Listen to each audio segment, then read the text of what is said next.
서로 독려하고 일어나길 축원합니다. 됩니다. 잘 됩니다. 갈수록 더 잘 됩니다. 세 번 갑니다. 시작. 됩니다. 잘 됩니다. 갈수록 더 잘 됩니다. 됩니다. 잘 됩니다. 갈수록 더 잘 됩니다. 됩니다. 잘 됩니다. 갈수록 더 잘 됩니다.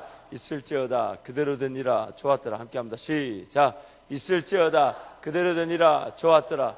있을지어다 그대로 되니라 좋았더라. 있을지어다 그대로 되니라 좋았더라. 할렐루야. 로마서 7장 7절에서 13절 말씀입니다. 하나님 말씀 로마서 7장 7절에서 13절 말씀.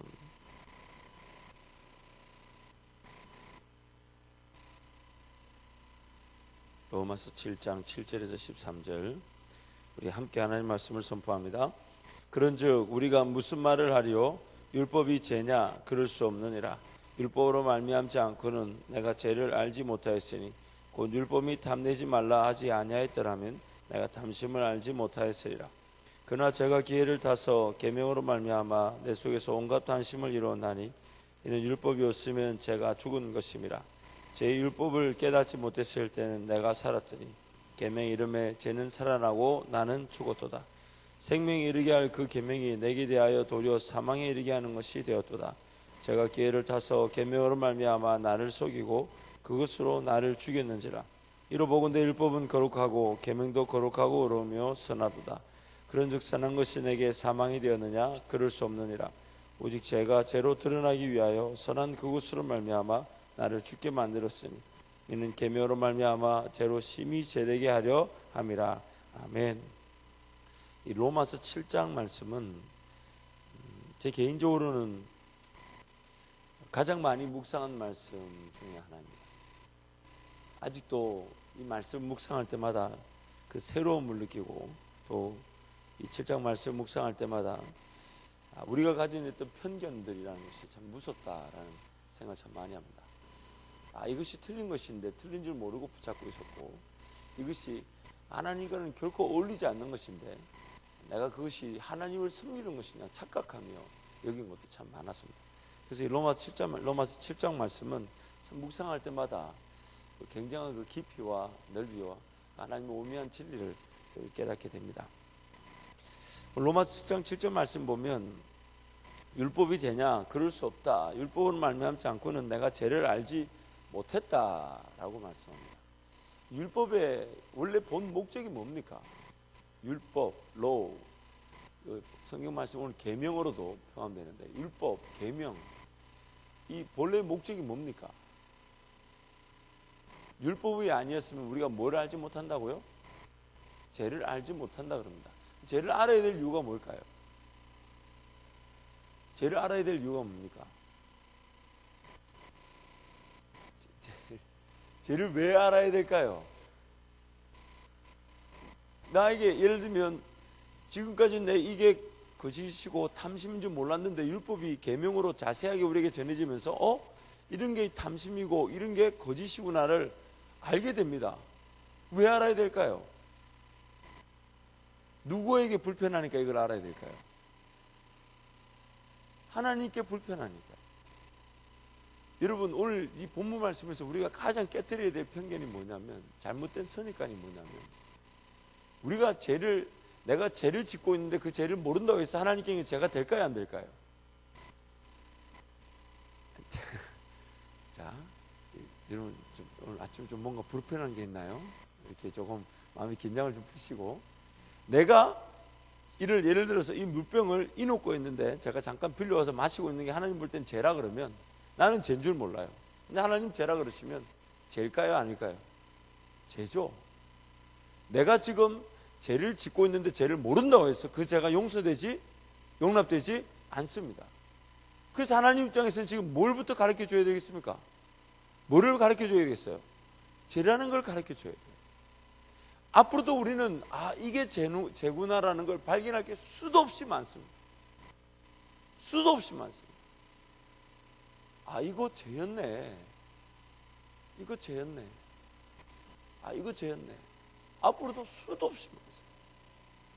그래서 우리란 존재는 이 하나님 말씀을 통해서 뭐를 자꾸 발견하냐? 첫 번째, 나란 존재를 발견하는, 나란 존재는 뭐라고요? 죄인이라. 수도 없이 발견. 앞으로도 무지하게 발견할 겁니다. 나는 죄인이구나. 그래서 우리는 죄의 유무, 내가 생각하는 죄의 유무를 가지고 내가 죄를 지었다, 안 지었다를 가지고 하나님께 회개할 수 있는 그 정도 수준의 죄인이 아니에요. 내가 하나님 앞에 나갈 때 지난날에 지은 죄, 지금 짓고 있는 죄, 이 정도 수준에서 내가 회개가 필요한 자가 아닙니다. 나는 하나님 앞에서 어떤 죄를 지을지 모르는 죄인임을 고백하고 회개해야 됩니다. 궁극적으로 회개의 본 목적이 뭡니까? 내가 지은 죄, 내가 지을 수 있는 그런 죄의 수준을 떠나서서 나는 죄라는 것을 결코 떠날 수 없는 이 죄인된 상태를 하나님 앞에 갖다 놓고 용서를 구하는 겁니다. 하나님, 이 죄인된 상태를 용서해 주십시오. 하나님께는 결코 어울리지 않는 이 상태를 용서해 주십시오. 그래서 우리에게 날마다 누가 필요하다고요? 누가 필요합니까? 예수 그리스도. 우리에게 날마다 예수 그리스도가 필요합니다. 왜냐하면 내가 죄를 지었다, 짓고 있다, 이 정도 수준에서 회개가 필요한 게 아니라 지금도 어쩌면 내가 죄를 더 이상 회개할 것이 없다고 착각하는 것도 죄입니다. 나는 죄인입니다. 나는 죄인. 그래서 하나님 그분과 결코 어울릴 수 없다는 것을 율법을 통해서 우리에게 알려주고 계십니다. 율법을 통해서 우리에게 알려주고 계십니다. 그래서 여러분 끊임없이 하나님 앞에 달려나올 그런 명분이 없다든지 하나님 그분의 은혜를 구할 명분이 없다면 나는 이미 죄를 짓고 있는 겁니다. 무슨 죄를 짓고 있는 겁니까? 내가 죄인됨을 인정하지 않고 있는 죄를 짓고 있는 겁니다. 내 죄인됨을 날마다 인정할 수밖에 없는데 그 날마다 죄인됨을 인정하지 않고 있는 죄도 죄인 겁니다. 그래서 날마다 하나님 앞에서 우리의 죄인됨을 고백하고 용서를 구할 수밖에 없는 것. 이것이 바로 우리가 누릴 수 있는 은혜인 것이죠. 근데 오늘 본문 말씀 보면 죄가 두 가지 기회를 갖고 있다고 얘기합니다.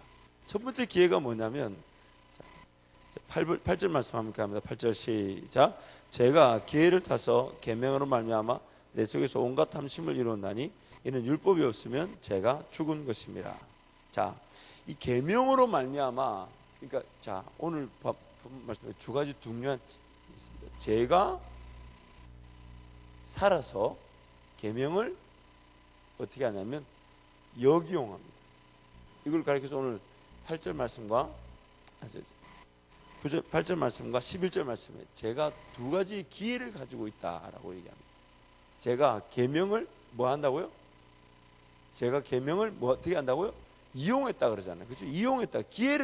제가 기회를 성경을 좀 저를 보지 마시고 제가 지금 목사 말을 들으라는 게 아니라 하나님 말씀이 뭐라고 8절과 11절에 뭐라고 합니까? 제가 기회를 사서 기회를 가졌다 이 말이에요. 그렇죠? 뭡니까? 하나님께서 우리에게 주신 계명이 죄로 말미암아 우리에게 역이용되고 있다는 거예요. 첫 번째 역이용되는 게 뭡니까? 계명을 일러줬더니 이 계명이 나에게 도리어 뭐를 하게 한다고요? 죄를 어떻게 한다고요? 짓게 한다. 여러분한테 이런 게 있어요. 이런 게 저한테도 있고 우리한테 다 있어요. 이게 뭐냐면 옛날에는 죄인 줄 몰랐는데 성경에 보니까 죄래요. 자, 근데 그 죄라는 걸 나하고 관계가 없는 줄 알았어요. 그렇죠? 성경을 통해서 죄라는 걸 관계가 없는 줄 알았는데 어느 날 내가 그 죄를 짓더라는 거예요. 이게 무슨 말이냐면 몰랐던 것을 알았으면 미리 방지해야 되는데 몰랐던 걸 아는 순간 그거를 내가 방지하는 게 아니라 나중에 그거를 어떻게 하더라고요? 죄라고 짓더라는 거예요. 내 손으로 죄를 짓더라는 거예요.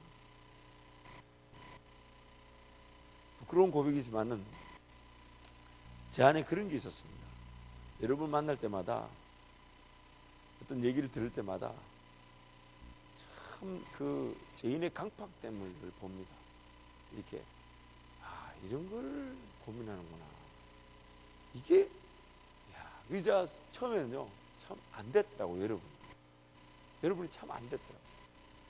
이런 걸 앞에서 그렇게 외쳐도 잘 안 바뀌는구나. 이런 걸 가지고 고민하며 살아가는구나. 그때는 그렇게 제 스스로가 느꼈어요. 근데 나중에 제가 여러분하고 동일한 자리에서 헤맬 때에 깜짝 놀랐어요. 제가 그때 이거 가지고 고민하던 그놈 얘기를 들어주고 그 얘기가 오늘 누구의 얘기가 됐냐면 내 얘기가 됐다는 것이 너무 가슴이 아팠어요. 너무 가슴이 아팠어요. 지금 가슴에 와닿지 않는 사람들이 너무 많은데 성경이 그렇게 얘기하고 있어요. 이걸 레위기 말씀을 쭉 읽어보세요. 그 레위기 말씀 보면 정말 이런 것도 죄구나, 이런 것도 죄구나, 이런 것들이 일어날 수 있구나, 야 이런 죄를 짓는 사람도 있구나 라고 말할 수 있는 게 있는데 그걸 깨닫는 순간 나중에 내가 그 죄를 짓더라는 거예요. 계속 그게 묵상되고요. 그런 죄를 짓는 사람이 있네. 그런 죄를 짓는 사람이 있네. 그래서 제가 이렇게 말합니다. 계명으로 말미암아 기회를 타서 그리고 나서 이렇게 얘기하죠. 야 그런 죄를 짓는 사람도 있더라. 그래 놓고 근데 그 내 안에 있는 죄성이 나와 관계없는 그 죄를 자꾸 생각나게 합니다. 야 어떻게 그게 그렇게 죄가 될 수 있지? 어떻게? 그 자꾸 나도 모르게 그 나에게는 죄라고 여겨지지 나에게는 전혀 없는 건데 누군가에게 나타나는 걸 자꾸 묵상하게 만들고 자꾸 묵상하다 보니까 그 묵상에 힘이 생기고 그 묵상에 힘이 생기니까 나중에 그 죄가 누군가의 죄였는데 책 속에서만 본 계명이었는데 누군가의 죄가 바로 누구의 죄가 되더라고요? 내 죄가 되더라고요. 이게 제가 기회를 탔다라고 얘기해요. 두 번째 제가 기회를 탄 게 있습니다. 그게 뭐냐면 이 계명 자체를 역용해서 자꾸만 우리에게 하나님의 은혜를 위한 뭘로 삼으라? 조건으로 삼으라 얘기합니다. 그래서 조건으로 삼으라니까 우리 삶에 뭐가 자꾸 생깁니까? 뭐를 지키라. 뭘 지키라. 네가 이것을 지키지 않으면 하나님의 누릴 수 없는 그런 지키라를 자꾸만 명합니다. 분명히 우리가 계명이 나중에 완성이 될 때는 율법의 모든 것들이 지켜지게 됩니다. 근데 지켜지게 되는 것과 지키라는 다르죠. 하나님이 그분이 너무 감사해서 그 은혜에 감사해서 예수 그리스도의 사랑에 압도되어서 내가 감히 이런 죄를 지을 수 있겠냐라고 멀리하는 것과 내가 예수 그리스도의 사랑을 누리기 위해서 은혜를 맛보기 위해서 지키는 것과는 차원이 다릅니다. 차원이 다릅니다. 내가 주님 사랑에 압도되어져서 그런 것을 멀리하는 것과 내가 이것을 멀리하고 나중에 주님 사랑을 누리겠다고 조건적으로 여기는 것은 그 순서가 완전히 다릅니다. 그래서 지켜지게 될 계명을 내가 지키라고 가게 됩니다. 나중에 이게 지키라고 하다 보니까 어떤 게 우리 삶의 지배가 됩니까? 잘 지켜집니까? 안 지켜집니까? 지켜질 때가 있지만 안 지켜질 때가 있죠. 안 지켜질 때 우리 가운데 뭐가 생깁니까? 좌절감, 또 뭐가 됩니까? 실패감, 또 나중에 이게 뭐로 갑니까? 패배의식으로 가죠. 그래서 새벽기도 아침 예배를 나왔는데 물론 이것도 정도가 있더라고요. 뭔가 하나님의 사랑에 의해서 내가 이런 하나님과의 관계적 측면에서 아침 예배를 깨워야겠다라고 시작할 때 이 관계적 측면에서 아침 예배가 세 가지 이 단계로 나타납니다. 첫 번째는 약간 뭐랄까 자기 힘이 들어갈 때가 있어요. 자기 힘이 들어가서 관계를 지켜 예를 들면 아침 예배를 예를 들어봅시다. 아침 예배를 그래서 자기 힘이 들어갑니다. 자기 힘이 어떻게 들어가냐면 내가 주님 사랑하니까 이제 아침 예배를 깨워야지 이런 마음이 있을 수 있잖아요. 그렇죠? 그래서 아침 예배를 깨우지만 자기 힘으로 깨웁니다. 그러니까 어떨 때는 밤에 2시간 자고도 일어나죠. 안 자고도 밤새고도 아침 예배를 오죠. 무슨 말입니까? 뭘로 지금 아침 예배를 깨우는 겁니까? 자기 힘으로 깨우죠. 그래서 자기 힘으로 깨우다가 이것이 조금 이제 습관화되면 이제 율법적인 힘이 이제 들어가게 됩니다. 율법적인 힘이 뭐냐면 내가 이제 아침 예배 안 드리면 안 되겠구나. 그래서 아침 예배를 깨우죠. 이것도 다 관계적인 측면에서 포함되어 있는 겁니다. 하나님과의 관계 측면을 볼 때 다 포함되어 있습니다. 그런데 이것도 오래가지 자기 힘으로 깨우는 거는 3일을 못 갑니다. 율법적인 생각으로 이거 내가 아침 예배 안 드리면 안 되겠구나라고 깨우는 거는 요거는 한 일주일 갔다가 한 일주일 쉬었다가 한 3일 갔다가 한 2주 쉬었다가 그 다음에 한 이틀 깨웠다가 한 달 푹 쉬었다가 그 다음에 인생의 비기어의 어려운 일을 만나야 옵니다. 힘든 일을 만나고 괴로운 일을 만나고 하나님 은혜 구하지 않으면 안 될 것 같다 할 때 옵니다. 또 앞에서 목사가 고함치고 강조하고 하면 그때 한번 쓱 옵니다. 그러나 율법적인 것은 결국 뭘 주냐 우리에게? 패배감과 좌절감과 실패감을 갖다 주죠. 자꾸 이거 안 했잖아, 못했잖아. 또 그날따라 아침 예배를 안 깨웠더니 개인이 친구하고 싸우게 되고, 그날따라 아침 예배를 안 깨웠더니 그래서 내가 아침 예배를 안 깨워서 그런가 보다 이러면서 이제 아침 예배를 달려나오죠. 이게 뭡니까? 율법적인 관계죠. 율법적인 관계죠. 즉 계명이 뭐가 된 것입니까? 하나의 사랑의 관계에서 나타나는 결과가 아닌 내가 하나님과의 관계에서 조건으로 여겨지는 거예요. 그러나 이런 단계들을 다 지나고 나면 나중에 뭐가 되는 거죠? 이 아침을 깨우고 하나님과 관계를 나중에 누리게 됩니다. 내가 뭔가 그 어느 정도 단계를 지나고 나면 누리게 되죠. 그래서 주님과의 그 사랑의 관계에서 삶 전체가 주님께 드려진 바 된 사람들은 주님이 말씀하신 그 모든 것들을 다 지켜서 얻는 것이 아니 누림의 차원에서 열매로 보게 되는 것입니다. 그래서 아침 예배가 이제는 서서히 이제 이 세 부류가 나타나기 시작할 겁니다. 자기 힘으로 바닥바닥 깨. 그래서 여러분 주변을 둘러보면 지속적으로 나오는 사람이 있고 왔다가 안 왔다 하는 사람도 있죠. 물론 아직까지 우리는 어쩌면 자기 힘으로 깨우고 있는지도 모릅니다. 그러나 이것들이 영적인 충전이 되고 분별력이 되고 삶의 적절한 열매를 보면 이 자기 힘으로 깨우는 게 다져지게 되고 나중에 하나님께 은혜의 관계로 가게 되죠. 처음부터 그 하나님의 사랑의 관계에서 영적인 생활을 시작한 사람은 아무도 없습니다. 그러나 율법적인 경우에 이 계명은 이제 오늘 본문이 말하는 게 이겁니다. 내가 뭔가 지키겠다고 요구함으로써 패배감과 좌절감을 느끼게 되는 것입니다.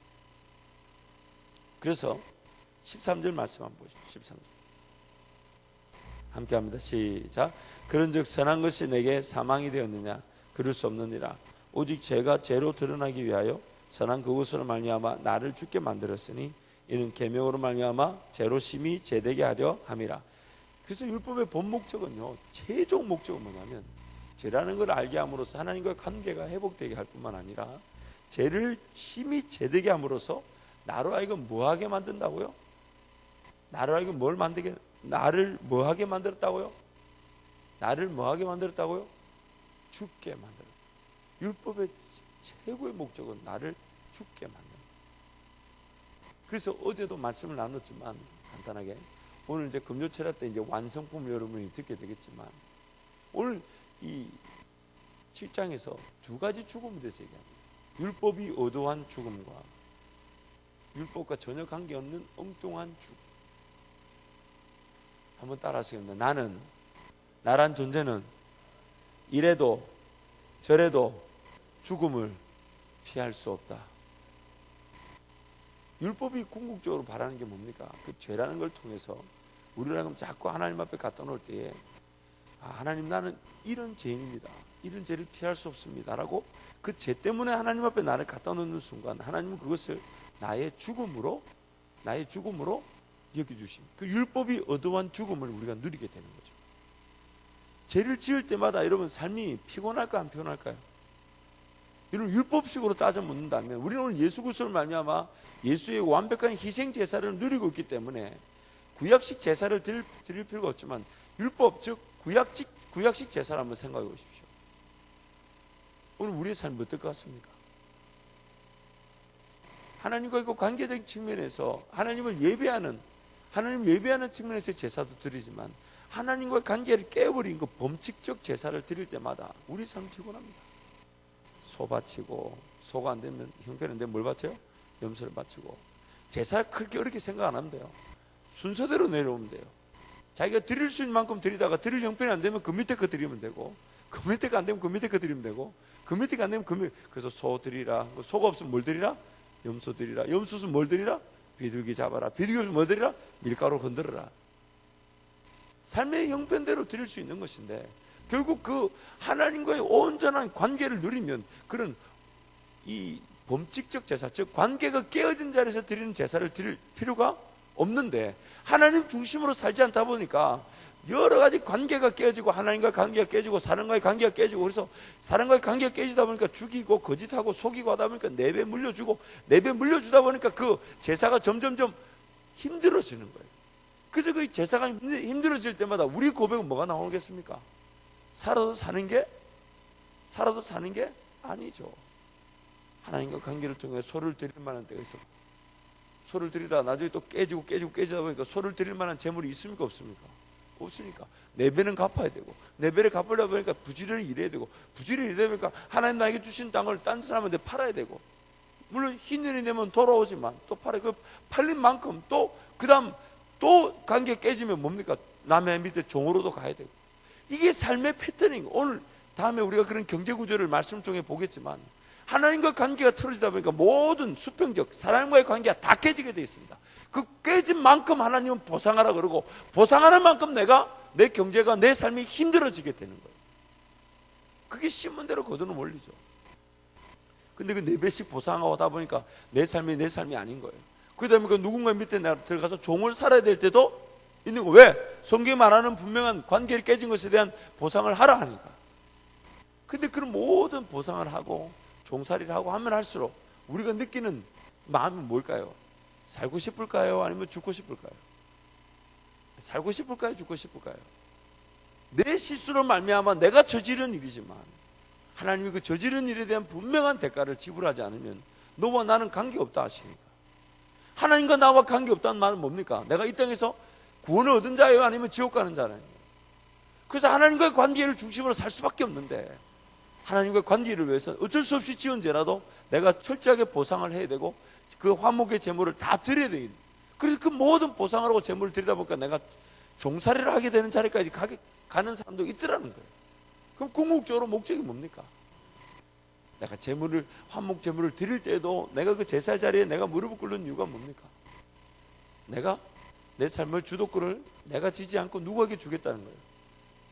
율법으로 말미암아 무릎을 꿇는 순간 나는 율법이 의도한 죽음을 확인하고 주도권을 하나님께 내어드리는 것입니다. 그러나 그 율법이 의도한 그 분명한 제사를 지키지 않으므로 나는 율법이 말하는 그 의도한 죽음을 누릴 수 없게 되어버리고 전혀 엉뚱한 죽음의 자리에 가버리죠. 전혀 엉뚱한 죽음의 자리에 가버리죠. 그래서 죽고 맙니다. 그때 살려달라고 외쳐주면 하나님이 그때 좀 살려주시죠. 그러면 율법의 말씀 따라 의도한 죽음. 그래서 하나님은 계속 기회를 주셨어요. 7년마다 자기 땅에 돌아가게 하고, 잘못 심겨주고 잘못 실수해서 잘못 관리해서 남의 밑에 들어가거나 하나님이 나에게 주신 땅을 내가 관리해서 남에게 팔았다면 그것이 나에게 돌아올 기회를 하는 7년마다 주셨고, 70년이 있는 희년에는 모든 땅을 다 돌리셨잖아요. 근데 그런 것들이 하나님을 인정하지 않는 사람들이 점점 늘어나면서 경제 구조가 완전히 바뀌어버리게 되죠. 그래서 사도행전에 나오는 초대교회의 모습이 뭡니까? 자기 것을 여기지, 그리고 뭘 팔아서 하나님 앞 자꾸 사도들 앞에 갖다 놨습니까? 땅을 팔아서. 이 굉장한 은혜죠. 성령께서 그렇게 인도하셨다는 건 분명한 목적이 있는 거예요. 교회의 원리죠. 물론 그렇다고 모두가 평균이 되면 안 됩니다. 에버리지가 되면 안 됩니다. 이퀄리티, 균등이 돼야 됩니다. 이것도 다음에 한번 했습니다. 여러분, 이 말씀이 굉장히 우리 실생활에 분명한 기준과 가치가 됩니다. 그러므로 오늘 계명이 분명히 우리를 두 가지 기회를 가지고 우리를 속이고 있습니다. 첫 번째, 죄라는 걸 알게 해서 그 죄를 도로 짓게 만들고, 두 번째, 그 계명이라는 것 자체를 지켜야 되는 것으로 내가 뭔가 은혜를 누리는 수단으로 여기게 만들어서, 그래서 지금 유대인들이 그 계명을 은혜의 수단인 양, 조건인 양 여기고 살아가는 그들에게 지금 사도 바울이 법 아는 자들에게 말한다 하잖아요. 7장 1절 말씀 한번 가보십시오. 7장 1절 말씀 시작. 형제들아, 내가 법 아는 자들에게 말하노니. 그 법을 아는 자들의 단점이 뭡니까? 그 법을 뭘로 이기는 거예요? 하나님 앞에서 그 죽음을 확인하고 하나님 앞에 삶을 내어놓는, 주도권을 내어놓는 것으로 하나님 계명을 주신 건데, 그들은 도리어 그걸 뭘로요? 지키는 것으로. 내가 이걸 지키면 하나님 은혜를 누릴 것으로. 그런데 그 지키는 것이 우리에게 뭘 안져다 줍니까? 제가 그 지킨다는 그들에게 뭘 가져다 줍니까? 지키지 못할 때 패배감과 실패감으로, 좌절감으로 하나님 앞에 나아가지 못하도록 막아버리잖아요. 하나님 앞에 나아가지 못하도록 막아버려요. 그런 죄가 기회를 타서 계명으로 말미암아 우리를 죽였다라고 말합니다. 죄가 계명을 지키고자 하는 자들에게 그 계명을 지킨다는 그것을 기회로 여겨서 우리를 도리어 죽였다고 하죠. 패배감과 실패감에 사로잡혀서 하나님 은혜를 구하지 못하게 만들다는 거예요. 그래서 형식만 붙들고 걸어가는 신앙입니다. 그래서 하나님은 하나님의 대심과 그 하나님의 백성을 지키고자 하는 그 분명한 이유를 위해서 구약에는 율법을 주셨고, 그 율법을 오늘 우리 가운데도 폐한 것이 아니라 어떻게 하셨다고요? 예수를 말미암아 완성시키셨습니다. 그러나 완성된 이 자리에서도 우리는 그 죄가 우리에게 왕노릇 할 수 있는 두 가지 기회를 제가 두 가지 기회를 가지고 우리에게 왕노릇 할 수 있다는 것을 하나님 우리에게 경고하고 계신 것입니다. 경고하고 계신 겁니다. 그러므로 앞으로도 우리는 수많은 죄를 발견할 수밖에 없는 죄인입니다. 그 순간에 주의 은혜를 구하고 능력을 구하고 하나님 앞에 제가 그 율법이 말한 하나님 말씀이 의도한 뭐죠? 의도한 죽음을 인정하고, 의도한 죽음을 내가 누리지 못하면 엉뚱한 죽음을 당하게 됩니다. 의도한 죽음을 맛보지 않으면, 의도한 죽음을 누리지 않으면 엉뚱한 죽음을 당하게 됩니다. 오늘 저녁 금요철야 때에 아주 심도 깊은 세 가지 죽음에 대해서 분명히 설교 제목만 여러분에게 미리 알려드립니다. 짝퉁 죽음이라고. 짝퉁 죽음에 대해서 아주 심도 깊게 철저하게 그 죽음이라는 것이 얼마나 귀한 것인지를 우리가 한번 살펴보게 될 것입니다. 그래서 여러분, 날마다 우리 삶에 이 하나님 말씀 대할 때마다 우리가 누릴 수 있는 게 뭐라고요? 나란 존재를 발견하고 하나님 앞에 내가 무릎을 꿇고 내 삶을 하나님 앞에 내어드릴 수 있는 이 의도한 죽음, 이 의도한 죽음을 누리게 될 때에 우리 삶은 하나님께서 다시 살려주시는 놀라운 은혜를 보게 됩니다. 저는 가끔씩 이렇게 기도도 안 될 때도 있고, 또 정말 하나님을 부르지 못할 만한 그런 제약의 자리에 거할 때도 있습니다. 근데 그럴 때마다 그냥 의도적으로 제 몸을 저 중보기도실에다 갖다 던져놓습니다. 갖다 던져놓고, 어제도 두 친구를 중보기도실에 던져놨는데 둘 다 아침에 안 나와. 참 대단한 강박함이죠. 잠만 자고 있는. 그렇죠. 중보기도에서 잠을 자면 굉장히 불편해요. 편하지가 않아요. 이런 말했지 뭐 제대로 된 묘가 있나요? 이불 한 장 딸랑 방석하고 이불 당했는데, 근데 참 청년의 때의 그 강박함이란 아무 때서나 잘 잔다는 그 참. 그래서 아침 어제 둘이 일어나는데 둘 다 같이 안 나옵니다. 셋이구나. 정확하게 셋 다 안 나오고. 참 아침 예배 나오기 힘들다 그래서 중보기도실 자라 그랬더니 다음부터는 드리몬에다 텐트를 치게 만들어야 되겠어요. 방법을 좀 바꿔줘야 돼. 드리몬에다가 텐트를 드리몬 텐트가 아니라 드리몬에서 자면 아침에 누군가 오면 일어나게 되니까 절대 우리는 믿으면 안 됩니다. 절대 우리는 중보기도 잠 아침 예배 나올 거라고 재었더니 셋 다 안 나왔어. 전화했는데 전화도 안 받더나. 참 대단하죠. 그만큼 우리라는 존재는 그렇게 호락호락하지 않습니다.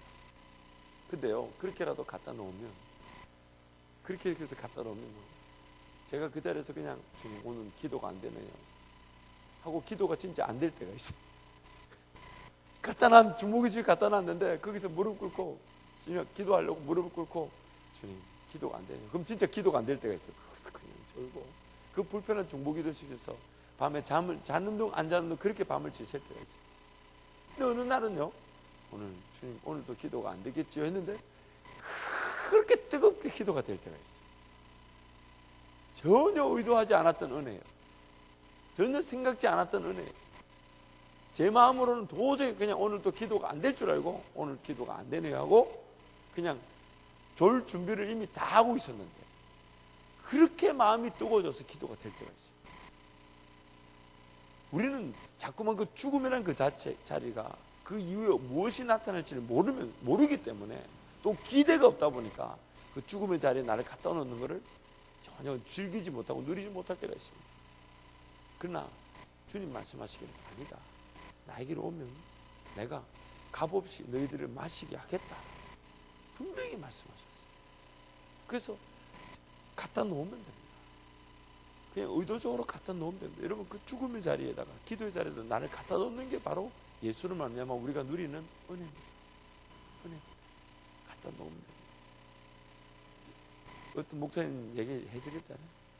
기도가 안 될 때는 뭐라고요? 주님 나를 뭔 제물로 삼으시라고요? 기도의 제물로 삼으십시오. 이러고 강단에서 잠을 잔다 하시죠.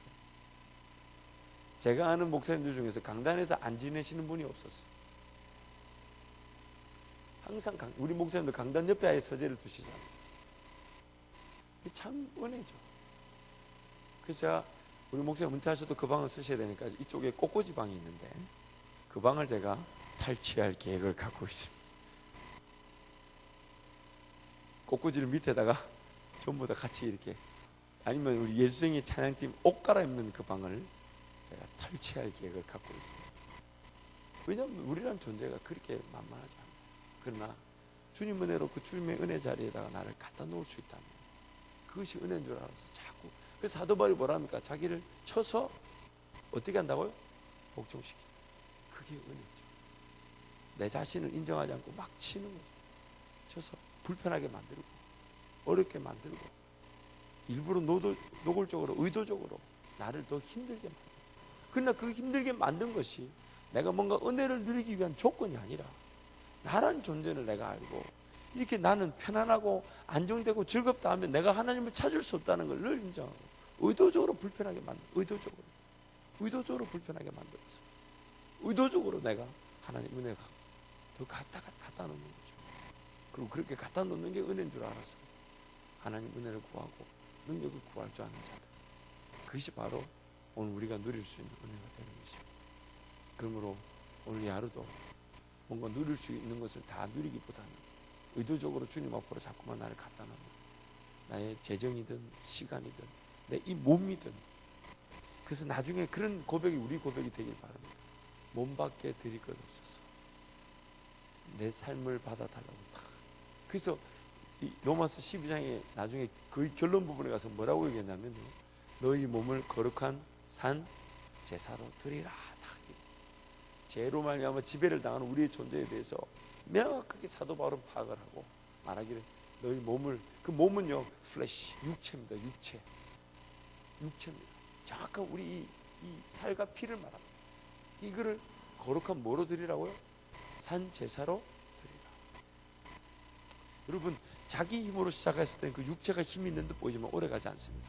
그러나 나중에는요 하나님과 관계를 누리면 자기 몸을 드리려고 합니다. 그래서 자기 몸을 드리려고 했던 사람이 어디까지 자기 몸을 드리냐?